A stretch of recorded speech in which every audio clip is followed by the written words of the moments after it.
Super star Rajinikanth, உலக நாயகன் கமலஹாசன். 50 ஆண்டு கால திரையுலக பயணம். இருவரும் இணைந்து நடித்து, இருவரும் நண்பர்களாக இருந்து, இருவரும் திரைப்படத் துறையில் இணைந்து நடித்த படங்கள் ஏராளம். ஆரம்ப காலகட்டத்தில் தற்பொழுது மீண்டும் இணைந்து நடிக்க உள்ள சூழலில் இதற்கான அறிவிப்பை கமலஹாசன் நிறுவனமான ராஜ் பிலிம்ஸ் அறிவித்துள்ளது. இந்த படத்திற்கு இயக்குனராக சுந்தர் சி, கமலஹாசனே தயாரிக்கிறார், உடன் மகேந்திரன். இப்படி கமலஹாசன் ரஜினிகாந்த் இணைந்து நடிக்கும் இந்த திரைப்படம் 2027ஆம் வருடம் பொங்கல் வெளியீடாக வெளிவர இருப்பதாக ஒரு அறிவிப்பு. உணர்வுபூர்வமான இந்த நிகழ்ச்சி ஆரம்பகட்ட காலம் என்ன என்பதை பார்ப்பதற்காகவும், அது எப்படி ஆரம்பமானது என்பதை தெரிவிப்பதற்காகவும் பத்மம் பப்ளிக் சேனல் இந்த விவரங்களை உங்களுக்கு தெரிவிக்கிறது. இருவரும் இணைந்து கிட்டத்தட்ட 13 படங்கள் நடித்துள்ளார்கள். அவற்றில் முதல் படம் என்ன என்பதை பார்ப்போம். முதல் படம் 1975ஆம் ஆண்டு பாலச்சந்தரால் அறிமுகம் செய்யப்பட்டார் ரஜினிகாந்த். அவருடன் இணைந்து நடித்தவர்தான் கமலஹாசன். கமலஹாசன் பிரசன்னா என்ற வேடத்திலும், ரஜினிகாந்த் பாண்டியன் என்ற துணை கதாபாத்திரத்திலும் இந்த படத்தில் நடித்திருப்பார்கள். ஸ்ரீவித்யா, மேஜர் சுந்தராஜன், ஜெயசுதா போன்ற நடிகர்கள் நடித்திருந்த இந்த படத்தில் காதல், சமூக கட்டுப்பாடுகளை மீறிய உறவுகளை புதுமையான கதைக்களத்துடன் வெளியான இந்த படம் வணிக ரீதியாகவும் பெரும் வெற்றியை பெற்றாலும் 3 தேசிய விருதுகள் மற்றும் 3 பிலிம் ஃபேர் விருதுகளை வென்று கமலஹாசன் மற்றும் ஸ்ரீவித்யாவுக்கு ஒரு திருப்புமுனை படமாக அமைந்தது. ரஜினிகாந்த் இந்த படத்தில் அசைக்க முடியாத ஒரு முக்கிய கதாபாத்திரத்தில் சிறிது நேரம் வந்திருந்தாலும் படத்தில் முக்கியத்துவம் அவரிடம்தான் தொடங்கும். எனவே ரஜினிகாந்துக்கு அபூர்வ ராகங்கள் சிறந்த ஓப்பனிங்காக இருந்தது என்பதே சொல்லலாம். 1976ஆம் ஆண்டு 3 முடிச்சு. இது ஸ்ரீதேவிக்கு முதல் கதாநாயகி வேடம். இந்த படத்தில் கமலஹாசன் பாலாஜி என்ற அப்பாவி வேடத்திலும், ரஜினிகாந்த் பிரசாத் என்ற எதிர்முறை கொண்ட வில்லன் வேடத்திலும் நடித்திருப்பார்கள். இந்த 2 ஒரே அறையில் இருக்கும் நண்பர்கள் ஒரு பெண்ணுக்கு இடையான சிக்கலான காதல், துரோகம், பழிவாங்கல் கதையை தந்து 3 முடிச்சு ரஜினியின் ஸ்டைலான எதிர்முறை நடிப்பு மிகவும் பரபரப்பாக காணப்பட்டது. 1977ஆம் ஆண்டில் வெளியான அவர்கள் திரைப்படம் மீண்டும் கே. பாலச்சந்தரின் இயக்கத்தில். நடிகை சுஜாதா, கமலஹாசன், ரஜினிகாந்த் ஆகியோரை ஒன்றிணைத்து சுஜாதா ஒரு விவாகரத்து பெண்ணின் உணர்ச்சி போராட்ட கதையை கொண்டு, இதில் கொடுமைக்கார கணவனாக ரஜினிகாந்த் ராமநாதன் வேடத்தில் நடித்திருப்பார். அதே 1977ஆம் ஆண்டு வெளிவந்த படம்தான் பாரதராஜாவால் இயக்கப்பட்ட முழுக்க முழுக்க கிராமத்து கதையான 16 வயதிலே. இந்த படத்தில் முரட்டுத்தனமான வில்லனாக ரஜினி, கமலஹாசன் கிராமத்து சப்பானியாக நடித்திருப்பார். இதில் ரஜினியின் "இது எப்படி இருக்கு" என்ற வசனம் பட்டி தொட்டி எங்கும் பிரபலம். இந்த படத்திற்கு இசை இளையராஜா. இந்த படம் வெளிவந்த போது ஆரம்ப காலகட்டத்தில் போஸ்டரில் ஸ்ரீதேவியும் கமலஹாசனை இடம்பெற்றிருந்த சூழலில் படத்தில் ரஜினியின் நடிப்பு "இது எப்படி இருக்கு" என்று பிரபலமான நிலையில் அனைத்து போஸ்டரிலும் ரஜினியின் படம் பெரிதாக போடப்பட்டது என்பது குறிப்பிடத்தக்கது. அப்பொழுதே அவர் எல்லோர் கவனத்தையும் முழுமையாக ஈர்த்து விட்டார் எனவே சொல்லலாம். 1977இல் வெளிவந்த படம்தான் ஆடுபுலி ஆட்டம். இந்த படம் SP முத்துராமன் கமலையும் ரஜினிகாந்தையும் வைத்து இயக்கிய ஒரே திரைப்படமாகும். இந்த படம் போலீஸாக வேண்டும் என்ற கனவு காணும் ஒரு இளைஞன் சூழ்நிலை காரணமாக திருடர்கள் கும்பலுடன் சேரும் கதை. SP முத்துராமன், ரஜினியும் கமலஹாசனும் இயக்கிய ஒரே படம். இந்த படம் 1977இல் வெளிவந்தாலும் படம் குறிப்பிடத்தக்க வெற்றியை பெற்றதா என்பது கேள்விக்குரியே. அவள் அப்படித்தான் ருத்ரையா என்ற புதுமுக இயக்குனர் இயக்கி வெளிவந்து பரபரப்பை ஏற்படுத்திய படம். ஒரு பெண் ஸ்ரீபிரியா, மஞ்சு என்ற கதாபாத்திரத்திற்கு இடையில் 2 ஆண்கள் அவ்வப்போது வந்து செல்லும் காட்சியில் ரஜினியும் கமலஹாசன்.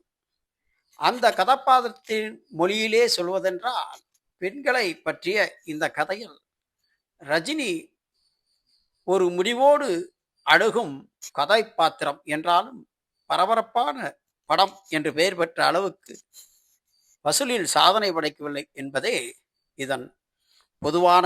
1978ஆம் ஆண்டு கே. பாலச்சந்தர் இயக்கத்தில் வெளியான தப்புத்தாளங்கள். ரஜினிகாந்த் தேவு என்ற கதாபாத்திரத்தில் நடித்திருப்பார். சரிதாவுக்கு இதுதான் முதல் திரைப்படம். கமலஹாசன் அட்மின்லால் என்ற சிறப்பு தோற்றத்தில் வந்து நடித்திருப்பார். ஒரு தாதாவுக்கும் பாலியல் தொழிலாளிக்கும் இடையான வாழ்வியல் கதை என்றாலும், இது சமூகத்தில் மிகவும் பரபரப்பை ஏற்படுத்திய படம் என்றே சொல்லலாம்.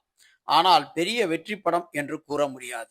இயக்குனர் ஸ்ரீதர் இயக்கத்தில் வெளிவந்த படம்தான் இளமை ஊஞ்சலாடுகிறது. 1978இல் இளைஞர்கள் நெஞ்சில் என்னடி மீனாட்சி என்ற பாடல் பெரும் பரபரப்பை இளையராஜா இசையில் ஏற்படுத்தி 175 நாட்கள் ஓடிய படம். இந்த படத்தில் கமலஹாசன் பிரபாகவும், ரஜினிகாந்த் முரளியாகவும், ஸ்ரீபிரியா பத்மவாகவும், ஜெயசித்ரா ஜெயந்தியாகவும் 2 நண்பர்களுக்கிடையே ஒரு பெண் மீது ஏற்படும் காதல் கதை என்றாலும், இந்த படம் மிகப்பெரிய வெற்றியை தந்தது என்றே சொல்லலாம். இந்த படத்தில் இருந்தான் கமல் ரஜினி என்ற பெயர் மாறி ரஜினி கமல் என போஸ்டர்களில் அச்சிட ஆரம்பித்தார்கள். 1979இல் வெளிவந்த தாயில்லாமல் நானில்லை என்ற படம் பெரிய வெற்றி படம் என்று கூற முடியாது. இதில் ஸ்ரீதேவியும் கமலஹாசனும் நடித்திருந்தாலும், கமலஹாசனுடன் ஒரே ஒரு சண்டை காட்சியில் நடித்து சென்றிருப்பார் ரஜினிகாந்த். ஆனால் வால் போஸ்டரில் ரஜினிகாந்த் படத்தை பெரிய அளவில் போட்டால் படம் ஓடும் என்ற கருத்து நிலவிய காலகட்டம் என்பதால், ஆனாலும் படம் சுமார் ரகம்தான், பெரிய வெற்றியை பெறவில்லை என்பதே.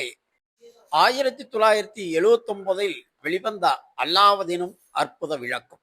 இந்த படம் கமலஹாசன் ரஜினிகாந்த் இணைந்து இருவரும் சரிபாதி பங்கு படத்தில் நடித்திருப்பார்கள். இது ஒரு சிறுவர்களை கவரும் கதைக்களமாக இருந்தாலும் படம் பெரிய வெற்றியை பெற்றது என்று சொல்ல முடியாது.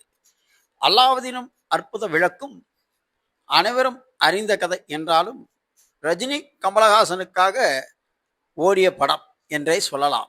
நினைத்தாலை இணைக்கும். இதுவும் கே. பாலச்சந்தர் இயக்கத்தில் வெளிவந்த படம். இசைக்கலைஞர்கள் அடிப்படையாக கொண்ட இந்த படம் சிங்கப்பூரில் பெரும்பகுதி எடுக்கப்பட்டது. 1979ஆம் ஆண்டு அல்லாவுதீனும் அற்புத விளக்கும் படம் வந்த அதே மாதத்தில் ஒரே நேரத்தில் வெளியான படம். இந்த படம் பெரும் வெற்றி படமாகும்.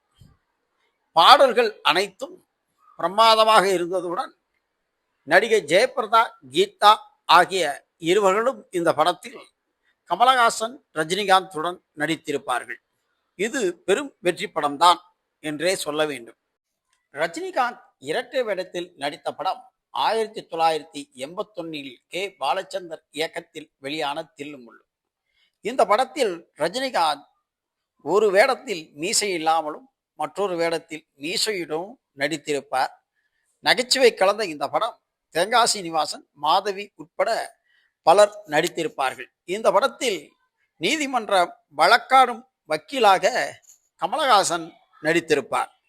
இந்த படத்தில் கெஸ்ட் ரோல் என்றாலும், இந்த படத்தில் ரஜினியும் கமலஹாசனும் இணைந்து நடித்த படம் என்று கணக்கிடப்படுகிறது. 1983இல் வந்த உருவங்கள் மாறலாம். இந்த படத்தில் பல முக்கிய நட்சத்திரங்கள் நடித்திருப்பது போல் கமலும் ரஜினிகாந்தும் நடித்திருந்தார்கள்.